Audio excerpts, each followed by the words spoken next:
بسم اللہ الرحمن الرحیم۔ رنگین کہکشاں، مصنف M.A. راحت۔ ایپیسوڈ 57۔ میں جب سیڑھیاں اتر کر اس تہخانے میں جا پہنچا تو یہاں دنیا کا ایک انتہائی حیرت ناک منظر میری نگاہوں کے سامنے تھا۔ میں نے یہاں حسن فیروز کو دیکھا جو اس لڑکی کے ساتھ بیٹھا ہوا تھا اور لڑکی کسی بات پر ہنس رہی تھی۔ در حقیقت اس وقت مجھے جس قدر حیرت کا سامنا کرنا پڑا تھا، شاید زندگی میں ایسی حیرت مجھے کبھی نہ ہوئی ہو۔ آنکھیں یقین نہیں کر پا رہی تھیں، دماغ سائیں سائیں کر رہا تھا۔ حسن فیروز تو شاید سب سے بڑا جادوگر تھا۔ لڑکی کی جو کیفیت نظر آ رہی تھی وہ قابل دید تھی۔ اس سے پہلے جب میں محمود خوارزم کے ساتھ یہاں آیا تھا تو لڑکی نے گردن اٹھا کر بھی میری طرف نہیں دیکھا تھا، لیکن یوں محسوس ہوتا تھا جیسے حسن فیروز کو وہ اچھی طرح سمجھتی ہو اور اس سے وہ بہت خوش ہو۔ میں شدت حیرت سے گم کھڑا رہا۔ حسن فیروز نے بے پرواہی کی نگاہ سے مجھے دیکھا اور پھر لڑکی کی طرف رخ کر کے بولا، چین چوں آ چوری۔ لڑکی کھل کھلا کر ہنس پڑی۔ میں اپنی جگہ کھڑا آنکھیں ملتا رہا تو حسن فیروز نے کہا، تھوڑی سی جگہ خالی چھوڑ دو میرے لیے، یہاں بھی آ مرے۔ میں چل کر حسن فیروز کے قریب پہنچ گیا۔ میں نے اس سے کہا، اور اگر تم نے یہ کارنامہ سر انجام دے دیا ہے حسن فیروز، تو تم یہ سمجھو کہ تم ہمیشہ کی طرح اس بار بھی بازی لے گئے۔ مجھے پلیز بتاؤ تو صحیح، تم نے اس کی زبان کیسے سیکھی؟ اس کا منہ کھلوا کر؟ کیا مطلب؟ میں نے منہ کھول کر اپنی زبان باہر نکالی تو اس نے بھی منہ کھول کر زبان باہر نکال لی۔ بس میں نے اس کی زبان اور اس نے میری زبان سیکھ لی۔ حسن پلیز، کیا تم واقعی اس سے بات کرنے میں کامیاب ہو گئے ہو؟ نہیں ہوا ہوں تو ہو جاؤں گا۔ آخر تم اپنے آپ کو سمجھتے کیا ہو؟ جو کام تم لوگ نہیں کر سکتے وہ میں کر دیا کرتا ہوں، اور یہ الگ بات ہے کہ گدھے اور انسان میں فرق ہوتا ہے۔ تم گدھوں کی طرح ہر کام کا بوجھ اپنی پشت پر لاد لیتے ہو، اور میں صرف ایسے کام منتخب کرتا ہوں جسے محسوس کرتا ہوں کہ تم لوگ نہ کر پاؤ گے۔ بلاؤ ذرا اپنے کرنل صاحب کو کہ کر کے دکھا دیں اس سے گفتگو۔ اسے مخاطب ہی کر لیں تو میرا نام حسن فیروز نہیں۔ انچارج صاحب، اگر آپ حکم دیں تو میں آپ کے پاؤں بھی پڑ سکتا ہوں۔ آپ نے واقعی ایک بڑا کارنامہ سر انجام دیا ہے۔ حسن فیروز ہنسنے لگا۔ وہ واقعی ایسے کارنامے سر انجام دیتا ہے۔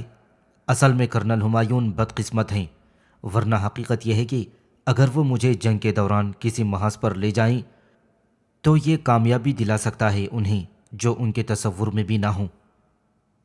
مجھے یقین ہے کہ تم ایسا کر سکتے ہو۔ تم نے ایک تجویز پیش کی اور سارا کام آسان ہو گیا۔ کون سی تجویز؟ حسن فیروز نے پوچھا۔ اب وہ میری باتوں میں دلچسپی لینے لگا تھا۔ وہی سوخان والی، میں نے کہا، اور میں نے ایک لمحے کے لیے محسوس کیا کہ میری زبان سے نکلنے والے اس لفظ پر لڑکی نے چونک کر مجھے دیکھا، اور پھر وہ حسن فیروز کو دیکھنے لگی تھی اور اس کی آنکھوں میں ایک دلچسپی کا احساس تھا۔ میں نے حسن سے کہا، میں جا رہا ہوں، تمہارے درمیان مداخلت نہیں کرنا چاہتا، لیکن پیارے بھائی، مجھے صرف اتنا بتا دو کہ لڑکی تو تم نے شیشے میں اتار ہی لی ہے، وہ دو آدمی کیسے شیشے میں اتر گئے؟ میں نے شیشے میں نہیں بلکہ بوتل میں اتارا ہے۔ بس بہت سے راز ایسے ہوتے ہیں جنہیں راز رکھنا ہی زیادہ مناسب ہوتا ہے۔ وہ جو کہتے ہیں نا کہ بلی نے شیر کو سارے گر سکھائے، کچھ گر اپنے پاس محفوظ رہنے بھی دیے، ویسے ہی میں بھی ان کے بارے میں نہیں بتاؤں گا۔ ہاں، اگر لڑکی سے کچھ معلومات درکار ہوں تو میری خدمت حاصل کرنا۔ حسن، مصروف رہو، یہ بتاؤ کہ ان دونوں آدمیوں سے تمہارے لیے کوئی خطرہ تو نہیں، ورنہ اس کا انتظام کروں گا۔ ابے جاؤ جاؤ، کیا میں تمہارے انتظام کے تحت یہاں تک پہنچا ہوں؟ ٹھیک ہے بھائی، ٹھیک ہے، میں چلتا ہوں، لیکن اپنی زندگی کا بھی خیال رکھنا، میں نے کہا، اور واپسی کے لیے قدم بڑھا دیے۔ در حقیقت میرے قدم لڑکھڑا رہے تھے۔ میرے لیے تو خیر محمود خوارزم نے اجازت دی ہے، لیکن حسن نے کون سا چکر چلا دیا ہے؟ واقعی یہ بات میری سمجھ میں نہیں آ سکی۔ پھر رات کو بھی حسن موجود نہیں تھا، مست ملنگ تھا، مرضی کا مالک تھا۔ البتہ یہ آسانی اسے میں نے ہی فراہم کر دی تھی کہ میرا ساتھی ہونے کی وجہ سے اسے کسی جگہ روک ٹوک کا سامنا نہیں کرنا پڑتا تھا، لیکن باقی سارے کام اس نے کیے تھے۔ حقیقت یہ ہے کہ جب میں ماضی پر غور کرتا تو آج تک کے کارناموں میں حسن فیروز ناقابل یقین کارنامے سر انجام دیا کرتا تھا۔ وہ بہت اہمیت کے حامل ہوا کرتے تھے، غالباً اس کے اندر صلاحیتیں پوشیدہ تھیں جن کی بنا پر وہ سارے کام کر لیا کرتا تھا۔ بہرحال کرنل ہمایوں نے جو ذمہ داری میرے سپرد کی تھی اس میں لمحہ لمحہ مجھے کامیابی حاصل ہوتی جا رہی تھی۔ یہ کارپورل جہاں زیب سے ملاقات کوئی مشکل بات نہیں تھی، لیکن میں چاہتا تھا کہ جب مکمل منصوبہ ترتیب پائے تو میں اسے آگاہ کر دوں۔ اس کے علاوہ اب میں بھی چاہتا تھا کہ محمود خوارزم کے سامنے حسن فیروز کی اہمیت واضح کر دوں۔ اور اس شام جب محمود خوارزم نے مجھے اطلاع دی کہ وہ ساری تیاریاں مکمل کر چکا ہے تو میں نے اس سے سوال کیا۔ سوال میں آپ سے یہ کروں گا بابا صاحب کہ یہاں سے ہم کتنے افراد جا رہے ہیں؟ ہاں، چونکہ میں اس سے پہلے بھی جیسا کہ تمہیں بتا چکا ہوں کہ دوبارہ یہ سفر اختیار کر چکا ہوں، چنانچہ اپنے تجربے کی بنا پر میں نے زیادہ لوگوں کو ساتھ لینے کا فیصلہ نہیں کیا۔ میں، تم، 2 افراد جو لڑکی کے ساتھ ہیں، اور پھر لڑکی، یہ کل ملا کر 5 افراد ہوئے۔ اس کے علاوہ میں یہ چاہتا ہوں کہ ایک اور آدمی کو یہاں سے اپنے ساتھ لے لوں، ایسے لوگوں کو جو بالکل ہمارے اپنے وفادار ہوں اور باقی تمام لوگوں سے ہٹ کر ہمارا ساتھ دے سکیں۔ اس کے لیے صرف خان میرا بہترین ساتھی ہے، باہمت، جنگجو اور وفادار۔ اگر تمہارے ذہن میں اور کسی کی شخصیت ہو تو مجھے بتا دو۔ آپ نے 2 بار اس لڑکی کے ساتھ یہ سفر کیا ہے، لڑکی کا رویہ کیا رہتا ہے؟ عموماً ہم اسے خواب آور دوائیں دے کر سفر کراتے ہیں، جہاں کہیں ہمیں اس کی ضرورت پیش آتی ہے ہم اسے ہوش میں لے آتے ہیں، لیکن ابھی تک اس سے کوئی بڑا نتیجہ حاصل نہیں ہو سکا۔ کوئی ایسا عمل نہیں ہے بابا صاحب جس سے آپ اسے ذہنی طور پر اپنا ساتھی بنا لیں؟ ابھی تک ایسی ہر کوشش ناکام رہی ہے۔ اس کوشش کی کامیابی کا اندازہ آپ کو کیسے ہو سکتا ہے؟ میں نے سوال پوچھا۔ مطلب میں سمجھا نہیں۔ مطلب یہ کہ اگر کوئی ایسا عمل کر لیا جائے جس سے یہ لڑکی تعاون پر آمدہ ہو تو آپ کو اس کا اندازہ کیسے ہو سکتا ہے؟ لڑکی کی کیفیت سے؟ اس نے آج تک آپ سے کوئی لفظ بولا ہے؟ نہیں، بالکل نہیں۔ بابا صاحب، میرے ساتھی کے بارے میں کیا آپ جانتے ہیں؟ حسن فیروز ہے اس کا نام۔ ہاں، اور میں نے تم سے آج تک یہ نہیں پوچھا کہ وہ کون ہے اور کہاں سے تمہارا ساتھی بنا۔ یہ ایک عجیب و غریب داستان ہے اس کی زندگی کے ساتھ۔ آپ یوں سمجھ لیں کہ وہ بڑی پوشیدہ صلاحیتوں کا مالک ہے۔ بابا صاحب، وہ اگر چاہے تو لڑکی کو اپنی جانب متوجہ کر کے اس سے کام لے سکتا ہے، یہ اس کی اپنی صلاحیت ہے۔ ناممکن، بالکل ناممکن۔ میں نے دنیا کی ہر کوشش کر لی لیکن اسے متوجہ نہیں کر سکا۔ اگر آپ اس سلسلے میں مجھے تجربہ کرنے کی اجازت دے دیں تو؟ اجازت کی ضرورت نہیں، اب تو میں نے تمہیں ہر طرح کے اختیارات دے دیے ہیں۔ ٹھیک ہے، پروگرام کیا رہے گا بابا صاحب؟ یہاں سے ہم شہری آبادی میں چلیں گے، وہاں قیام کرنا ہوگا۔ وہاں سے میں ڈاکٹر فورس کو اطلاع دوں گا اور اسے مطلوبہ جگہ پہنچنے کے بارے میں کہوں گا۔ ڈاکٹر فورس کماری پربھاتیا تک پہنچ جائے گا اور پھر وہ لوگ سارے انتظامات کر لیں گے۔ چونکہ کماری پربھاتیا اب اسی علاقے میں رہتی ہے جہاں سے ہمیں آگے سفر کرنا ہے، چنانچہ یوں سمجھ لو کہ یہ ذمہ داری اسی کے سپرد کرنی ہوگی۔ ڈاکٹر فورس پہلے وہاں سے موجود ہوگا اور ہم اس کے بعد مزید انتظامات کر کے آگے کا سفر اختیار کریں گے۔ آپ پورے اعتماد سے یہ بات کہتے ہیں کہ آپ ایسا کر لیں گے؟ 100%، کیونکہ اس سے پہلے میں ایسا ہی کرتا رہا ہوں۔ ٹھیک ہے، میں بہت جلد آپ کو اس سلسلے میں رپورٹ دوں گا۔ آپ مجھے اس بات کی اجازت دیں کہ میں حسن فیروز کو اپنے ساتھ لڑکی تک لے جاؤں۔ پھر وہی اجازت۔ بیٹے، جب اس مہم کی تفصیل میں تمہارے علم میں لے آیا ہوں تو سمجھ لو میری طرف سے تمہیں ہر طرح کی اجازت ہے۔ اس واقعے کے تیسرے دن، اس وقت جب حسن فیروز لڑکی کے پاس تہ خانے میں موجود تھا، میں محمود خوارزم کو اپنے ساتھ لے کر تہ خانے کی جانب چل پڑا۔ محمود خوارزم نے کسی قدر الجھے ہوئے لہجے میں کہا، مجھے اس بات پر حیرت ہے کہ سوقان ان علاقوں میں نظر آیا اور اس کے بعد گم ہو گیا۔ میں اس کی طرف سے زیادہ فکر مند ہوں۔ نہ جانے وہ کون سی چال چل رہا ہے، نہ جانے وہ کون سا جال بچھا رہا ہے۔ میں نے جو کچھ سیکھا ہے آپ سے ہی سیکھا ہے، لیکن میں ایک بات پورے وثوق سے کہہ سکتا ہوں بابا صاحب، کہ اگر کوئی بات ذہن میں الجھی رہے اور اس کا کوئی حل دریافت نہ ہو تو بہتر ہے کہ اسے نظر انداز کر دینا چاہیے۔ جس وقت بھی وہ ہمارے سامنے آئے گا ہم اس کا جائزہ لیں گے اور سمجھنے کی کوشش کریں گے۔ ہاں، یہ بات تو تم ٹھیک کہتے ہو، واقعی یہ بات مکمل طور سے سمجھ میں آتی ہے، بالکل ٹھیک۔ تم اس بات کا خاص طور سے خیال رکھو۔ حالانکہ میں نے فرقان طاہا کو بھی یہ پیغام بھجوا دیا تھا، اس کے آدمی اپنی سرحدوں میں اور ان علاقوں کے آس پاس سوخان کو تلاش کر رہے ہیں، لیکن انہیں کامیابی حاصل نہ ہو سکی۔ پھر ہم خاموش ہو گئے۔ تہ خانے میں حسن فیروز موجود تھا اور اس وقت وہ لڑکی کے سامنے تھرک رہا تھا۔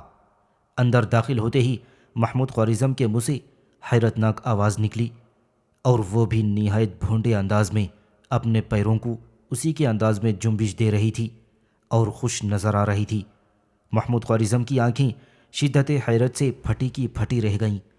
اس نے مجھے دیکھا اور پھر حسن کو اور پھر مجھے، لیکن حسن نے اب شاید اس کی آواز سن لی تھی۔ وہ ایک دم رک گیا۔ لڑکی نے بھی ہماری طرف دیکھا اور محمود خوارزم کے منہ سے آواز نکلی، میرے خدا، دنیا کا سب سے حیرت انگیز منظر میرے سامنے ہے۔ ناقابل یقین، قسم لے لو، ناقابل یقین ہے میرے لیے، کیونکہ اس سے پہلے میں نے اس کے اندر اس طرح کی جنبش بھی نہیں دیکھی۔ تو تم نے جو دعویٰ کیا تھا وہ بالکل درست ہے، لیکن یہ شخص کیا یہ جادوگر ہے؟ اس نے یہ کام کیسے سر انجام دیا؟ آپ نے دیکھ لیا، اب آپ یہ بتائیے کہ مستقبل کے بارے میں آپ کیا کہتے ہیں؟ میرے بیٹے، تم اس بات کا اظہار کر رہے ہو جبکہ تم مجھ سے زیادہ اعلیٰ صلاحیتوں کے مالک ہو۔ میں تمہاری کاوشوں کی طرف سے اطمینان کا اظہار کرتا ہوں۔ کامیابی، ایک اور کامیابی، فرقان طاہا کو ہم تیار ہی کر چکے ہیں۔ محمود خوارزم حسن فیروز کی طرف سے بھی مطمئن ہو گیا تھا۔ چنانچہ باقی انتظامات بھی برق رفتاری سے کیے گئے اور آخرکار اس دن کا تعین کر لیا گیا جب ہم ایک بڑے شہر روانہ ہونے والے تھے۔ وہاں سے ہمیں باقی کام کرنے تھے۔ میرے لیے اب یہ ضروری تھا کہ کارپورل جہاں زیب کو اطلاع دے دوں۔ کارپورل جہاں زیب کو تلاش کرنا ہمیشہ کی طرح مشکل نہ رہا، اور میں نے اسے تفصیل بتاتے ہوئے کہا، میں چاہتا ہوں کہ کرنل ہمایون کو اس بارے میں علم ہو جائے، اور اگر وہ کوئی ہدایت دینا چاہیں تو ہدایت دے دیں۔ ہم جس شہر جا رہے ہیں اس کے بارے میں اب تمہیں معلوم ہو چکا ہے۔ آپ مطمئن رہیں۔ طے یہ پایا تھا کہ ہمارا گروپ یہاں سے اس شہر روانہ ہو جائے اور دوسری طرف فرقان طاہا اپنے گروپ کے ساتھ اسی شہر پہنچ جائے۔ چنانچہ یہاں ان پہاڑی آبادیوں کا کام مکمل کرنے کے بعد آخرکار ہم نے شہری آبادی کی طرف قدم بڑھا لیے تھے۔ میں خاصا متجسس تھا، جبکہ حسن فیروز، جس کے بارے میں مجھے کبھی کبھی یقین ہو جاتا تھا کہ وہ ذہنی طور پر عدم توازن کا شکار ہے، بالکل مطمئن تھا۔ حالانکہ ساری تفصیل اسے بھی معلوم تھی، لیکن اس کا انداز ایسا تھا کہ کوئی یقین نہ کر پائے۔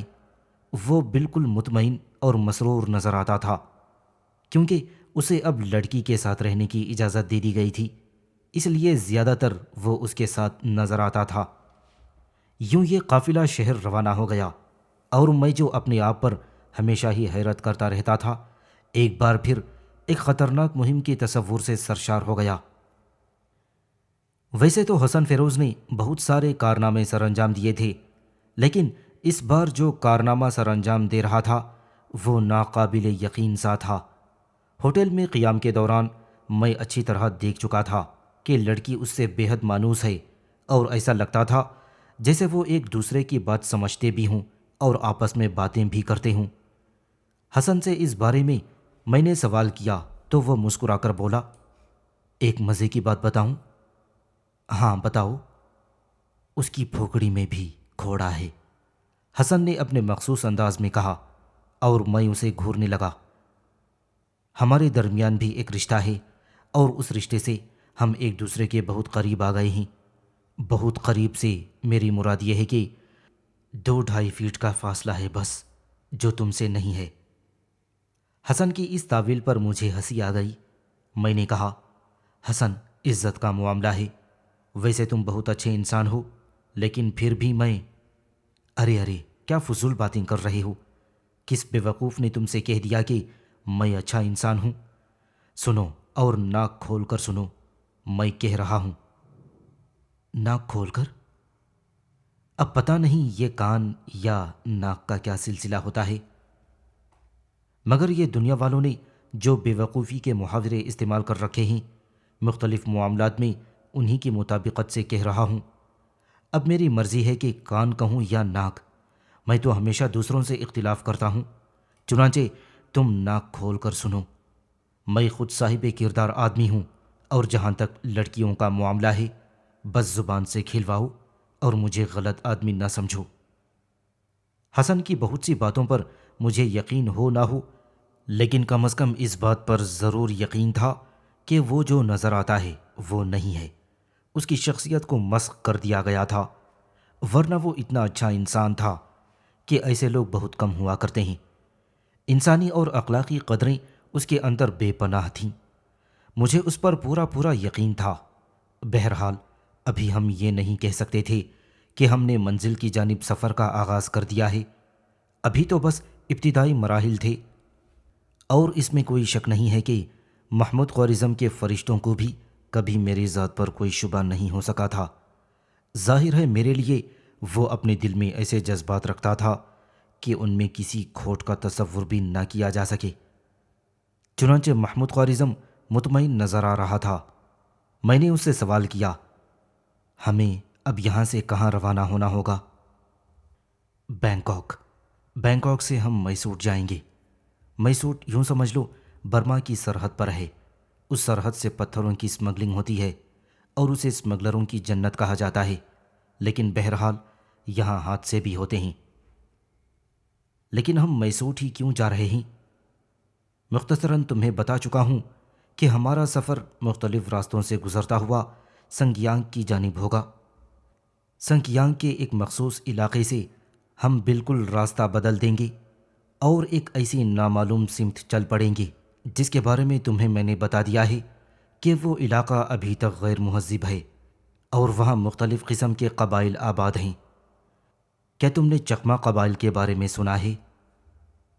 ہاں، یہ تو بڑے مہذب لوگ ہیں، لیکن جن علاقوں میں ہم جا رہے ہیں وہ کافی آگے جا کر ہیں۔ راستے برفانی ہیں، اور اندازہ یہ ہے کہ وہاں جو آبادیاں ہیں وہ قدیم چینی، تبتی اور منگولی آبادیاں ہیں۔ یہ ملی جلی نسلیں قبیلوں کی شکل میں آباد ہیں، اور یہاں جادو بنیادی حیثیت رکھتا ہے۔ میں خود یہ مناظر اپنی آنکھوں سے دیکھ چکا ہوں، انہیں نہیں جھٹلایا جا سکتا۔ اگر کوئی مجھے وہاں کی کہانیاں سنائے یا سناتا اور میں ان کہانیوں میں خود کو شامل نہ کر چکا ہوتا تو شاید کبھی یقین نہ کرتا، اور اگر ابھی میں تمہیں ان کے بارے میں بتاؤں گا تو تمہاری کیفیت بھی اس سے مختلف نہیں ہوگی۔ میسوٹ سے ایک شرقی راستہ قصبہ گھولا کی طرف کٹتا ہے۔ یہ قصبہ کماری پربھاتیا کا قصبہ ہے۔ کماری پربھاتیا وہاں ایک نمایاں حیثیت رکھتی ہے۔ کماری پربھاتیا کے پاس پہنچ کر ہم مائیکل فورس کو فوری طور پر وہیں طلب کر لیں گے۔ ویسے اب سے کچھ دیر کے بعد میں مائیکل فورس سے رابطہ قائم کروں گا، بس تمہاری ذمہ داری اس لڑکی کو سنبھالے رکھنے کی ہے۔ اور فرقان داہا؟ میں نے پوچھا۔ فرقان داہا بس کچھ وقت کے بعد پہنچنے والا ہوگا۔ وہ ٹیلی فون پر ہمیں اپنی آمد کی اطلاع دے چکا ہے۔ ابھی ابتدائی منزل پر ہم ذرا دیکھ بھال کر لیتے ہیں۔ چونکہ ایک خطرناک شخصیت ہمیں نظر آ چکی ہے اور اس کے بعد روپوش ہو گئی، ہم صرف یہ جائزہ لینا چاہتے ہیں کہ کیا سوخان مسلسل ہمارے راستے پر ہے۔ اگر وہ کہیں ہمیں نظر آتا ہے تو ہم سب سے پہلے اس سے نمٹنے کی کوشش کریں گے۔ فرض کیجئے سوخان ہمیں نظر آ جاتا ہے تو اس کے ساتھ ہمارا رویہ کیا ہوگا؟ میں نے پوچھا۔ اس کا فیصلہ مشترکہ طور پر ہی کیا جائے گا۔ ہمیں سب سے زیادہ خیال یہ رکھنا ہے کہ سوخان کہیں ہمارے راستے میں آنے کی کوشش نہ کرے، بس اس لڑکی کو حفاظت سے اس وادی تک لے جانا ہے، کیونکہ اسی کے بل پر ہم سوخان سے سودے بازی کر سکتے ہیں۔ معاملہ بے شک الجھا ہوا اور پریشان کن ہے، لیکن یہ ہماری مجبوری ہے، کیونکہ اس کے علاوہ ہمیں کامیابی کا کوئی ذریعہ نظر نہیں آتا۔ پھر میں خاموش ہو گیا۔ اسی ہوٹل میں جہاں ہماری رہائش گاہ، ایک شام مجھے کارپورل جہاں زیب کی صورت نظر آئی۔ وہ سامنے کی راہداری سے گزر رہا تھا۔ یہ ایک فطری عمل تھا کہ میں اس کا تعاقب کروں، اور جب میں اس کا تعاقب کرتا ہوا اس کمرے کے دروازے کی طرف پہنچا جس میں داخل ہونے کے لیے وہ دروازہ کھول رہا تھا، تو وہ رک گیا اور مسکرا کر بولا، ہاں یہی ہے، اندر آ جاؤ۔ جہاں زیب، تم؟ نہیں، میں نہیں، کرنل ہمایون، جہاں زیب نے جواب دیا، اور میں ششدر رہ گیا۔ کیا اندر؟ ہاں، مجھے یوں محسوس ہو رہا ہے جیسے تمہیں میری موجودگی کا پتہ تھا۔ کمال کرتے ہو، میں تمہیں اپنی جھلک دکھا کر خود یہاں تک لایا ہوں، کیونکہ کرنل ہمایون تم سے ملنا چاہتے ہیں۔ بس اب یہاں کھڑے ہو کر حیرانی کا اظہار کرنا حماقت کے سوا اور کیا ہو سکتا ہے؟ اور پھر میں اندر داخل ہو گیا۔ کرنل ہمایون ایک وہیل چیئر پر بیٹھا آرام سے چائے پی رہا تھا۔ سامنے ہی ایک خالی کپ بھی رکھا ہوا تھا۔ مجھے بیٹھنے کا اشارہ کر کے اس نے خالی کپ میں چائے انڈیلی اور بولا، میں نے فیصلہ کر لیا تھا کہ چائے تمہارے ساتھ پیوں گا۔ بیٹھو، تمہیں بار بار حیرت ہوتی ہے اور تم شاید یہ سوچتے ہوگے کہ میں اس طرح کی حرکتیں کر کے تمہیں متاثر کرنے کی کوشش کرتا ہوں۔ ایسی بات نہیں ہے۔ اصل میں ہم ایک طرح کے ڈرامائی اقدامات بحالت مجبوری کرنا چاہتے ہیں، کیونکہ ہمارے مد مقابل بھی اپنے ارد گرد کے حالات سے باخبر ہوتے ہیں۔ کرنل نے مجھے چائے کی پیشکش کی اور میں بہرطور اس کی ہدایت سے منحرف نہیں ہو سکتا تھا۔ میں خاموشی سے چائے کے گھونٹ لیتا رہا۔ کرنل نے کہا، بات اصل میں یہ ہے نوجوان کہ احتیاط کو اگر عادت بنا لیا جائے تو ہر لحاظ سے بہتر رہتا ہے۔ میں تمہیں ایک خطرناک سفر سے محتاط کرنا چاہتا ہوں۔ ہو سکتا ہے آگے چل کر کچھ ایسے معاملات پیش آئیں کہ میں تمہاری مدد کے لیے وہاں موجود نہ ہوں۔ کچھ نہیں کہا جا سکتا کہ صورتحال کس قدر سنگین ہو۔ آخری بار تمہیں اس سے محتاط کرنا چاہتا ہوں۔ میں نے تم سے ڈاکٹر فیٹ کی کتاب کے بارے میں بات کی تھی۔ اصل میں ایک بڑا عجیب معاملہ ہے۔ لوگ اپنی ذہانت اور اپنی عقل کو سب سے زیادہ سمجھتے ہیں۔ وہ سوچتے ہیں کہ ان کا کوئی مد مقابل نہیں ہے۔ یہی سوچنے والے ہمیشہ نقصان اٹھاتے ہیں۔ اس میں کوئی شک نہیں کہ محمود خوارزم اس علاقے میں پہنچ گیا تھا اور اس نے ایک زبردست کارنامہ سر انجام دیا، یعنی اس علاقے کی ایک ایسی ہستی کو اپنے ساتھ لے آیا جو ان لوگوں کے لیے ایک طرح سے مقدس درجہ رکھتی ہے اور ان کی دیوی ہے۔ اس کے ذریعے محمود خوارزم ان لوگوں سے بہت سے سودے بازی کر سکتا ہے، لیکن پراسرار دنیا کے پراسرار لوگ کس طرح اپنی کارروائی کر رہے ہیں اس کا بھی تمہیں اندازہ ہے۔ اور پھر بلا شک و شبہ محمود خوارزم کو یہ بھی سوچنا چاہیے کہ دو ایسے افراد جنہیں اس بارے میں معلومات حاصل ہیں، یعنی ڈاکٹر فورس اور کماری پربھاتیا، یہ فرشتے نہیں ہیں۔ کہیں کسی جگہ وہ ان معاملات کو اپنی زبان سے باہر نکال سکتے ہیں اور کوئی اور بھی اس سے واقف ہو سکتا ہے۔ ایسی شکل میں یہ بھی ہو سکتا ہے کہ کوئی مہم جو ان لوگوں سے پہلے، یعنی تم سے پہلے ان علاقوں میں بھٹک رہا ہو، یا اس سے زیادہ واقفیت حاصل کر کے ایسی کوئی کوشش کر رہا ہو کہ وہاں تک پہنچ جائے۔ ایسی صورت میں تمہیں جن مشکلات کا سامنا کرنا پڑے گا، کیا تم نے کبھی اس پر غور کیا ہے؟ کرنل صاحب، ہم جس طرح وہاں کا سفر کر رہے ہیں اس میں ہمارے پاس کسی بڑی جنگ کے لیے انتظامات نہیں ہیں۔ اس کے علاوہ ہم یہ نہیں کہہ سکتے کہ ہم کس حد تک وہاں کامیابی حاصل کر سکتے ہیں۔ یہ تو صرف کوشش ہوگی جو کی جائے گی۔ میں نے جب یہ کہا تو کرنل ہمایون نے پھر مجھ سے مخاطب ہو کر کہا، بے شک میں جانتا ہوں، بس تمہیں محتاط کرنا چاہتا ہوں کسی ایسے تیسرے نئے کردار سے جو تمہارا راستہ روک سکتا ہے، اسی لیے میں نے تمہیں تکلیف دی تھی۔ ٹھیک ہے کرنل، میں خیال رکھوں گا، میں نے جواب دیا۔ کافی دیر تک کرنل ہمایون کے ساتھ بیٹھ کر میں باتیں کرتا رہا اور اس کے بعد وہاں سے واپس اپنے کمرے میں چلا آیا۔ لیکن اس ملاقات کے بعد جو سنسنی خیز اثرات مجھ پر مرتب ہوئے تھے وہ ابھی تک میرے ذہن میں بھن بھنائے ہوئے تھے، اور میں کرنل ہمایون کے بارے میں سوچ رہا تھا، جب یہ شخص ہاتھ پاؤں سے سلامت ہوگا تو کیا چیز ہوگا۔ محمود خوارزم اپنا کام کر رہا تھا، مجھے وہ ہر کارروائی سے آگاہ رکھتا تھا۔ اس نے بتا دیا تھا کہ آگے کے سلسلے میں کیا ہو رہا ہے، ڈاکٹر فورس کو کیا پیغام دے دیا گیا ہے، اور کماری پربھاتیا کے بارے میں اس نے کہا تھا شاید ہمیں میسور جانے کے بعد کماری پربھاتیا سے رابطہ کرنا پڑے، کیونکہ یہاں سے اس سے رابطہ قائم نہیں ہو سکتا۔ البتہ ڈاکٹر فورس براہ راست وہاں پہنچ جائے گا، اور آج رات کو فرقان دہا بھی آ چکا ہے۔ میں تم سے مشورہ کرنا چاہتا ہوں، یہ بتاؤ یہاں تک کہ سفر میں اور 5 دن کے قیام میں تمہیں کوئی ایسا شبہ ہوا ہے جس سے ہمیں یہ اندازہ ہو کہ سوخان یا ہمارا کوئی بھی دشمن ہماری طاق میں ہے؟ بالکل نہیں، میں نے جواب دیا۔ میرا بھی یہی اندازہ ہے، اور صدف خان بھی یہی کہتا ہے۔ اصل میں فرقان دہا کے علاوہ ہمیں اس بات کا خطرہ بھی ہے کہ سوخان جو وہاں ان علاقوں میں دیکھا گیا ہے کہیں باقاعدہ ہماری طاق میں نہ ہو، اور اگر ایسا ہے بھی بابا صاحب، تو میرا خیال ہے ہمیں صرف ایسے خوف کا شکار ہونے کے بجائے اپنے آپ کو ہر مشکل مرحلے سے نمٹنے کے لیے تیار کر لینا چاہیے۔ دشمن کا خوف اگر اپنے آپ پر مسلط رکھا جائے تو اس کا تو یہ مطلب ہے کہ ہم اپنا کام ہی نہ کریں۔ محمود خوارزم نے مسکرا کر گردن ہلاتے ہوئے کہا، تم بالکل وہ باتیں کر رہے ہو جو جوانی میں میں کیا کرتا تھا۔ کیا کیا جائے، اصل میں جوانی ہوتی ہی سرکش ہے، وہ کسی چیز کو خاطر میں نہیں لاتی، اور تم اس وقت اسی نوخیزیت میں ڈوبے ہوئے ہو۔ لیکن میں اسے بری بات نہیں سمجھتا، جوانی کے اپنے تقاضے ہوتے ہیں اور تم ان تقاضوں کو پورا کر رہے ہو۔